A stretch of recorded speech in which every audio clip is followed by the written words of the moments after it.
네, 안녕하십니까. 베트남 경제TV 오드리입니다. 이번 주 6월 5주차 베트남 경제 이슈에 대해서 말씀드리기 전에 우선 오늘 굉장히 의미 있는 기사가 나왔어요. 이 남북미 판문점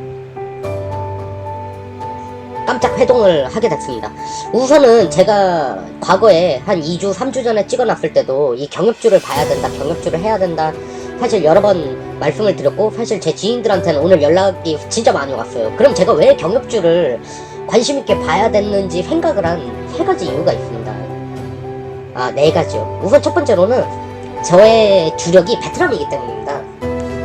이 사실은 베트남을 대체할 만한 국가가 북한이거든요. 왜냐면은 이 말 그대로 뭐 당장은 안 될 거예요. 베트남을 대처하기까지 아무리 경협이 이루어진다 하더라도 제가 생각할 때는 20년은 좋게 걸립니다. 그렇기 때문에 북한은 이 통신이나 4차 산업에 관심이 많거든요. 의외로 단순 제조보다 오히려 통신이나 4차 산업에 더 관심이 많습니다. 왜냐면 이런 통신과 4차 산업은 이 어떻게 보면 퀀텀 점프를 하기가 좋기 때문입니다. 그리고 두 번째는 제가 사실 이 북한이라는 나라에 관심이 있습니다. 그러니까 경제적인 공부를 하는데 관심이 굉장히 많고요. 특히 제가 베트남을 오면서 더 관심이 많이 생기게 됐죠. 왜냐면은 이 우리나라는 제가 말씀드렸지만 생산 기지를 해외로 이전을 해서 리스크를 분산하고 지금 높아진 단순 생산 업무에 대한 인건비를 줄여야 되는 상황입니다. 그렇다면 저는 당연히 신흥국에 관심이 많을 거고, 당연히 그 중에 제가 생각할 때 가장 포스트 차이나로 좋은 베트남, 정말 그렇게만 된다면 엄청난 파괴력을 가지고 있는 북한. 제가 히토르 때도 말씀을 드렸지만 이 북한이라는 곳은 자원이 정말 많은 나라거든요. 그렇기 때문에 계속 관심을 갖는 거고, 사실은 작년 상반기에 이 경협주가 한때 핫이슈지 않았습니까? 이 제가 경협주가 인기가 떨어지고 하노이 정상회담이 안 좋은 결말이 일어나고 나서 제가 말씀드렸지만 이럴 때야말로 경협주에 관심을 가져야 되거든요. 제가 전에 강의에서도 말씀을 드렸지만 사실 우리나라 대통령의 의지, 그리고 이 북한에 대한 변화, 제가 생각할 때 확실히 변화의 부분은 있습니다. 그리고 트럼프 대통령의 이런 어떻게 보면 예측할 수 없는 수, 근데 그림을 만들기에 북한만 한 것이 없고 중국의 심기를 건들기에도 어떻게 보면 북한이 나쁜 카드는 아니거든요. 왜냐면 과거 북한이 어떻게 보면 중립 외교를 되게 잘하는 나라예요. 러시아와 중국 사이에서도 줄타기를 굉장히 잘했었거든요. 그런 충분한 어떻게 보면 외교적인 경쟁력을 가진 나라이기 때문이고, 제가 과거 동영상에도 말씀드렸는데 4차 정상회담까지 할 것 같다.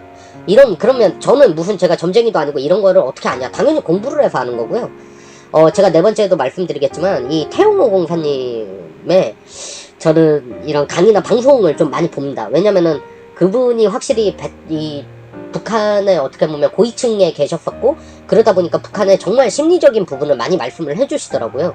그래서 그러한 부분을 참고를 해서 계속 공부를 하고 동향을 살피고, 이번에도 느끼셨겠지만 소외를 받고 있을 때 매수를 들어가서 이제 어떻게 보면 길게 가지고 가는 패턴을 저는 좋아합니다. 그게 안정적이고요. 그리고 제가 일반 생활을 해야 되기 때문에 이제 주식에 크게 신경을 안 써도 이런 이슈가 있을 때 제가 사놓은 경협주들을 보는 거죠. 네, 그럼 나머지 자세한 거는 제 다른 강의들을 보시면 제가 중간중간에 경협주에 이럴 때 관심 가져야 된다, 후회될 때 그렇다라는 얘기를 굉장히 많이 했던 거를 확인하시면 될 것 같습니다. 네, 그럼 주간 베트남 경제 동향 10가지에 대해서 빠르게 말씀드리겠습니다. 제가 서두에 너무 잡 얘기가 많았는데요. 이게 보시면은 이번에 이게 단판, 이게 뭐냐면 협상이란 뜻입니다. 우리 발음이랑 비슷하죠. 단판을 짓다 할 때 협딩, thương mại, 뜨조, 이게 자유무역 협정이거든요. FTA를 의미합니다. 거의는 어머와 함께, châu Âu, 이게 유럽이거든요. 그러니까 이 FTA가 6월 30일 날부터 발효가 되었고, 이 90개 이상의 이 제품, 관세 적용을 받던 제품이 이 EU에 이제 가면서 이 7년 뒤에 이 세금의 부분이 사라질 거다, 이 협력 관계를 통해서 라는 기사입니다. 제가 다른 강의에서도 말씀드렸지만 이 배-EU FTA의 최대 이슈 중 하나는 제조 부분도 있겠지만 이 의약품 부분을 좀 주목해서 보실 필요가 있습니다. 그러니까 결국은 의약품 규모 바이오 부분이 어느 정도까지 베트남이 개방을 하는지 저도 굉장히 궁금하거든요. 제가 말씀드렸지만 베트남에 있는 유통에 대한 독점권은 외국 기업이 가질 수가 없습니다. 의약품에 대해서. 그 부분을 저는 주목해서 보고 있고, 이게 어떻게 변화를 가져올지에 대해서 저 역시도 살피고 있습니다.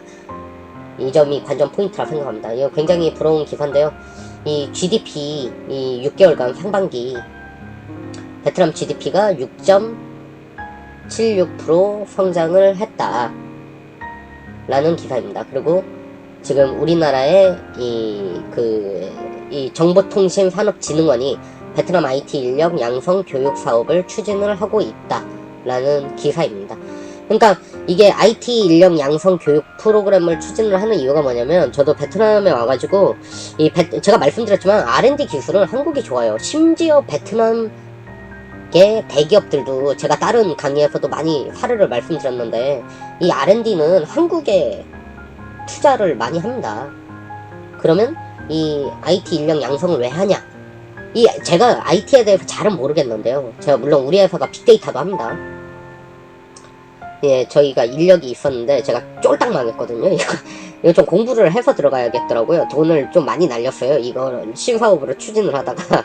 근데 아직 포기하진 않았어요. 다시 한번 할 건데, 어쨌든 이 IT라는 게 자본무가 많더라고요. 그러다 보니까 핵심적인 건 한국에서 하고, 이런 자본무는 베트남으로 넘겨서 포싱을 하는 거죠. 그래서 베트남이 이러한 트렌드가 한국 기업뿐만 아니라 외국계에도 많이 넘어왔어요. 이 점 때문에 IT 인력을 어떻게 보면 저렴하게 이렇게 포싱을 해서 단순한 업무는 베트남 이제 직원들이 하는 거죠. 그러다 보니까 작년이었나요? 작년에 법안이 바뀌었어요. 이 데이터베이스가 외국에 있지 말고 베트남의 인가를 받은 업체는 이 베트남 내로 옮기라는 법안이 통과가 됐어요. 이 업계에 계신 분들은, 혹은 저처럼 스타트업 같은 경우엔 이 부분을 한번 다시 참고를 해서 확인하실 필요가 있습니다. 꼭 확인하실 필요가 있고요. 제가 처음 왔을 때 베트남과 지금의 베트남의 가장 큰 차이점이 있다면 바로 이러한 점입니다. 그러니까 이게 뭐냐면, 호이처, 이게 박람회거든요. 박람회. 이 한국에서 열린 이 박람회, 베트남의 기업들의 이제 이 박람회에 참석을 했다라는 기사입니다.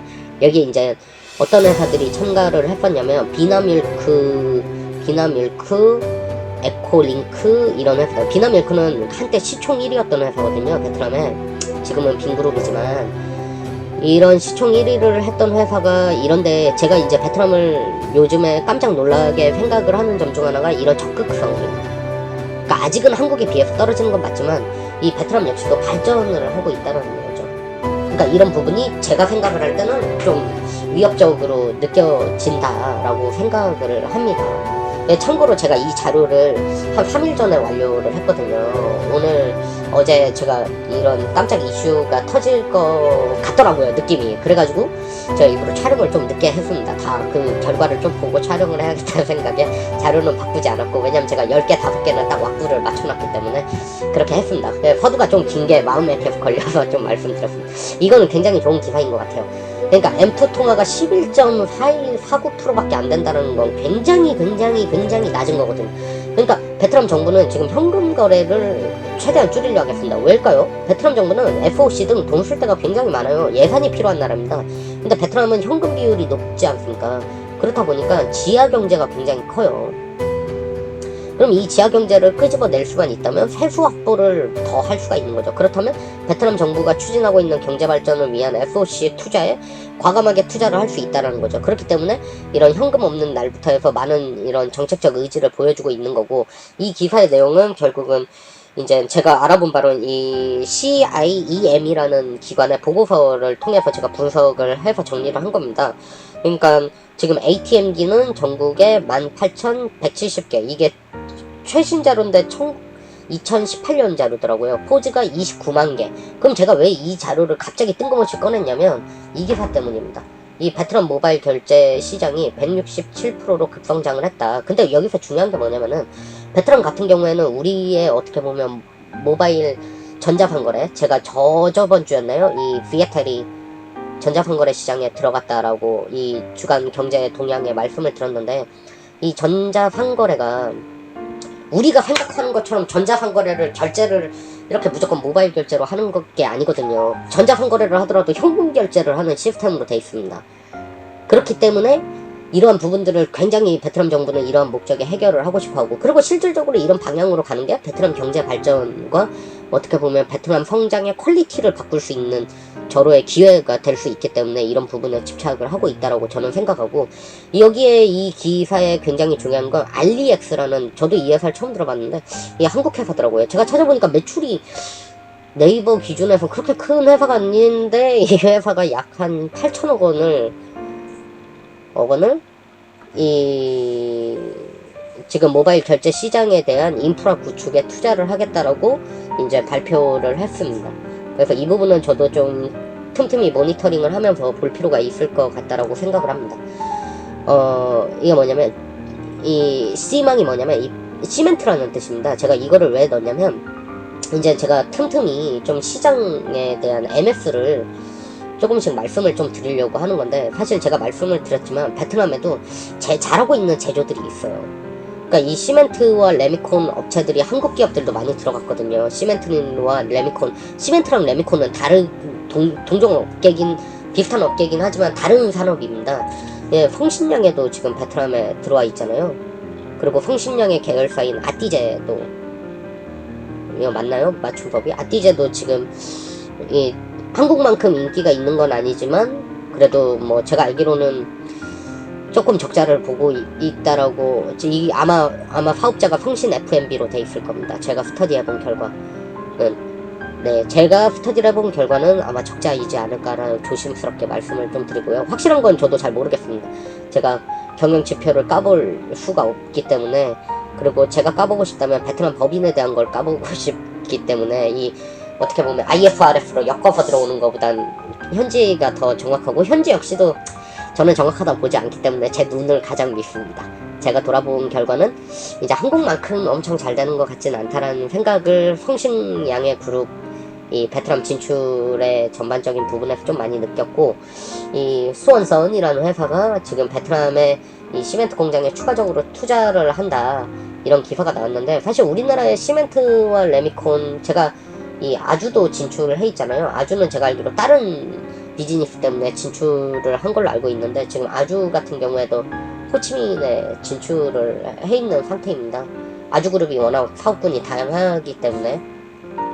근데 이제 제가 그래서 확인을 해보니까 사실은 지금 메인이 두 업체더라고요. 이 비센이라는 곳이 35% 정도를 차지를 하고 있고, 이런 코이리엔 조잉이라는 회사가 29.89%, 그리고 여기 떡도 아니, 이게 그룹이거든요. 그룹, 이 꼼띠, 이게 기업이고, 이런 기타 기업이 나머지 포션을 차지하고 있는데, 제가 여기 이 자료에서 보시면은 수출을 하고 있는 비중이 굉장히 많이 낮아졌다, 지금 반등하는 모습을 보여주고 있어요. 그래서 제가 베트남의 시멘트 시장에 대해서 좀 조사를 해봤는데, 베트남 시멘트 시장은 이 생산이 한 1억 톤 정도 규모가 되더라고요, 연간. 그리고 국내 소비가 한 6,900, 그리고 수출 비중이 생각보다 높더라고요. 수출이 한 3천 정도 하는데, 이번에 신규 투자를 하게 되면 어떻게 보면 국내 수요는 이미 초과를 했지 않습니까? 그러니까 제가 생각할 때는 지금 한국 기업들이 진출을 해서 살짝 고전을 보는 이유가, 아마 제가 생각할 때는, 제가 레미콘 쪽도 기회가 되면 주간 이슈 동향에 이런 기사가 떴을 때 같이 한번 조사를 할 건데, 제가 생각을 할 때는 아무래도 시장에 대한 수요가 건설 경기 대비 그렇게 좋지는 않은 것 같아요. 왜냐면은 여기 보시면은 시장 확장성이 6% 정도밖에 안 나오더라고요. 이 노이디아, 이게 이 내수거든요, 내수. 그리고 이 전체가 6%, 이 작년 기준으로 이 내수가 1.4% 나오니까, 제가 생각할 땐 성장률이 건설 시장 성장률 대비 너무 안 좋다. 근데 사실 베트남의 지표가, 아직 베트남이 개발도상국이다 보니까 한국처럼 좀 100% 정확하다라고 보시면 안 됩니다. 사실 그런 대기업에 진출을 할 때는 정말 꼼꼼하게 검토를 분명 했을 거라고 저는 생각하거든요.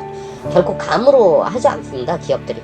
그래서 그 부분은 아무래도 시장을, 저도 사업을 해보니까 확장을 하기 위해서 턴어라운드를 위한 바닥 다지기를 지금 하고 있는 거지 않나.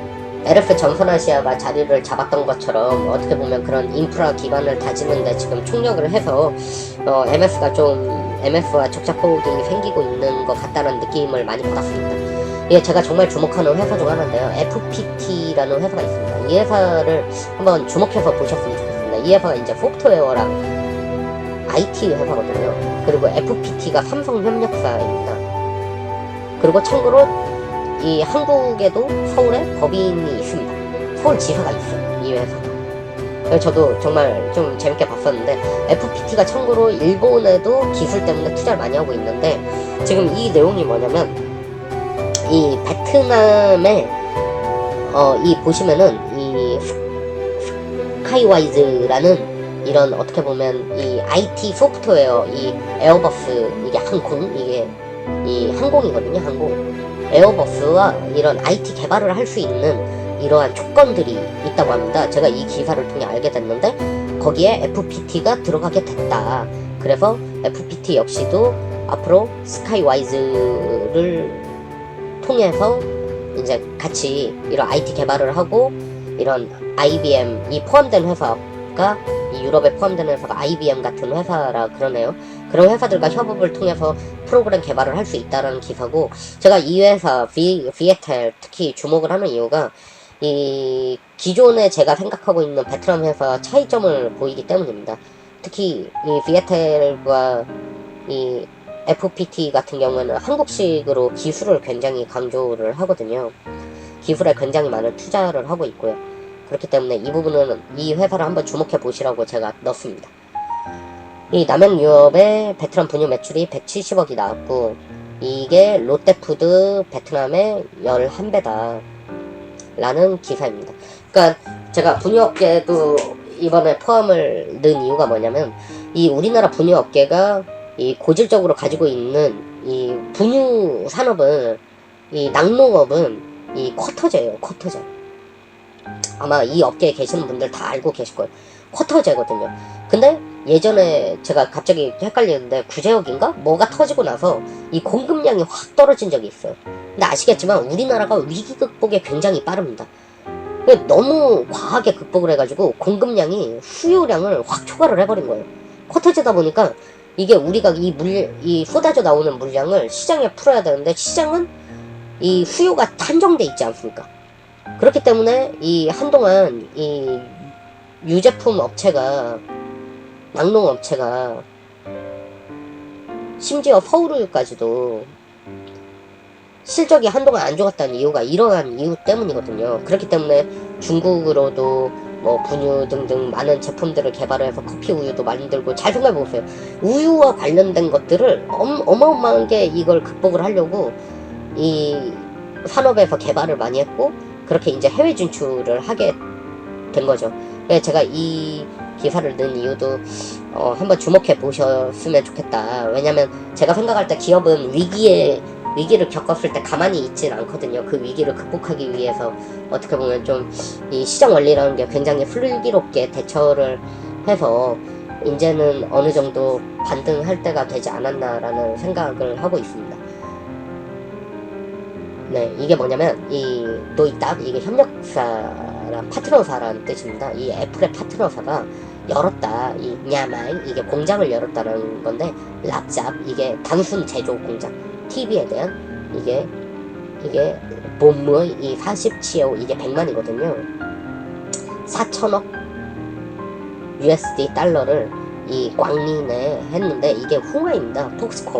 폭스콘에서 지금 투자를 했는데, 그 이유가 뭐냐면 결국은 미중 무역전쟁을 의식을 해서 선제적으로 대응을 했다라는 점이죠. 그러니까 지금 이러한 부분 때문에 베트남이 지금 크게, 아까도 말씀드렸지만 상반기에 6.76% 경제 성장률을 보일 수 있었던 이유가 이러한 어떻게 보면 투자가 많이 매력이 있기 때문에 투자를 하는 거잖아요.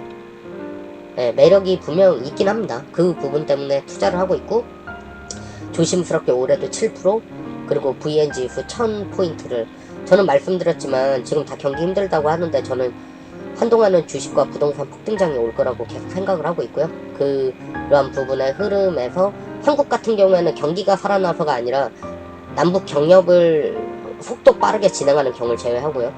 그 부분을 제외하고는 한국 같은 경우에는 이런 생산기지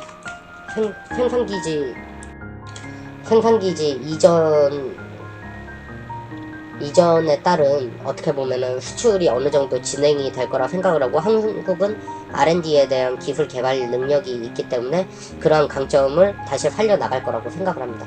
주간 한국경제 동향 5가지에 대해서 말씀드리겠습니다. 예, 사실 이번 주 빅 이벤트가 많았어요. G20 정상회담, 그리고 이 사우디 왕세자 방한. 예, 제가 그 어디죠? 공덕역 오일뱅크 본사에 보면은 이 왕세자 사진이 크게 걸려 있더라고요. 그걸 찍어서 제가 유학 시절에 만났던 사우디 친구들한테 보내줬더니 방한한 줄 몰랐다 그러더라고요. 그래서 어쨌든 굉장히 반가웠습니다. 그때 좋았던 친구들이었기 때문에. 그리고 이번에 트럼프 대통령 방한, 그리고 남북미 판문점 회담까지 제가 이걸 딱 보고 지금 촬영을 하는 건데, 사실은 좀 안타깝습니다. 이게 이 아베 총리가 19개국이랑은 이 정상회담을 했거든요. 사실 저는 시각의 차이라고 생각을 합니다. 그러니까 문재인 대통령의 생각이 아주 틀렸다라고 생각을 하지는 않거든요. 그러니까 경제적인 부분을 생각을 했다라면 틀렸지만 틀렸다라기보단 아주 좋은 건 아닐 수도 있겠다라는 생각을 하는데, 이런 어떻게 보면 우리의 이런 이 꼭 돈이 전부만은 아니잖아요. 그런 부분에서 충분히 정부는 이런 정책을, 이런 방향을 내세울 수 있겠다라고도 좀 생각을 하고 있습니다. 그리고 여기 말씀드렸듯이 여기 플러스 남북미 판문점 회담, 그리고 여기서 보이시겠지만 지금 사우디에서 한 10조 정도의 이제 대한민국의 투자와 발주, 특히 현대 오일뱅크에 굉장히 장기 규모의 계약을 약속을 했다는 기사가 나왔습니다. 기업들이 올해 채용 20% 줍니다. 제가 말씀드렸지만은 산업구조가 지금 개편되고 있잖아요. 이 개편은 어떻게 되고 있는지 제가 너무 많이 얘기해가지고 이제 말 안 하겠습니다. 개편되고 있기 때문에 당연히 채용이 줄 거고, 아마 해외 취업과 제가 생각할 때는 특히 해외 현지 채용이 제가 생각할 땐 더 늘어날 거라 생각합니다. 그 제조업의 위기에 관한 부분에서 지금 제조업의 재고율이 IMF 수준까지 갔다고 합니다. 그러니까 지금 반도체 가격과 경기가 안 좋은 다른 얘기긴 한데, 이거는 제조업에 관한 부분이고, 이 재고가 있다라는 건 결국 실적이 안 좋다라는 거고, 제가 생각할 때 2분기 상장사 실적도 그렇게 좋을 거라고 생각하지 않거든요. 왜냐면 이러한 부분들은 선행지표로, 이 재고율은 선행지표를 나타내기 때문에, 왜냐면은 우리가 물건을 만들어야 파는 건데 제때 못 팔았기 때문에 재고가 쌓인 거고, 재고가 쌓였다라는 건 결국은 실적 돈을 벌게 미뤄진다는 얘기거든요. 그런 이유 때문입니다. 그러한 부분에서 이제 제가 생각할 때 경기는 안 좋겠지만 아마 지표와 지수는 좋을 겁니다. 아마 지켜보십시오. 경기는 안 좋아도 지표와 지수는 좋을 거고, 그에 따라서 당연히 빈부격차는 저는 더 늘어날 거라고 생각을 합니다. 이 지수가 늘어난다는 건 결국 물가 상승이고, 이러한 부분에서 또 영향을 주고 있는 게 예산과 통화량, 특히 M2 광익 통화가 어느 정도 규모로 풀리냐를 좀 지켜봐야 될 거라고 생각을 합니다. 이 노조 위원장님께서 이 석방이 됐는데도 예정대로 총파업을 하겠다 라고 민주노총에서 발표를 했다를 마지막 기사로 오늘 이번 주 베트남 경제 동향 10개, 한국 경제 동향 10개를 마무리 짓겠습니다. 네, 감사합니다. 이번 주도 7월 이제 첫날인데요. 내일이면 7월 첫날인데, 이번 달도 화이팅 하시고, 우리나라, 우리 국민들, 그리고 저 또한 다 좋은 일만 가득했으면 좋겠습니다. 네, 감사합니다.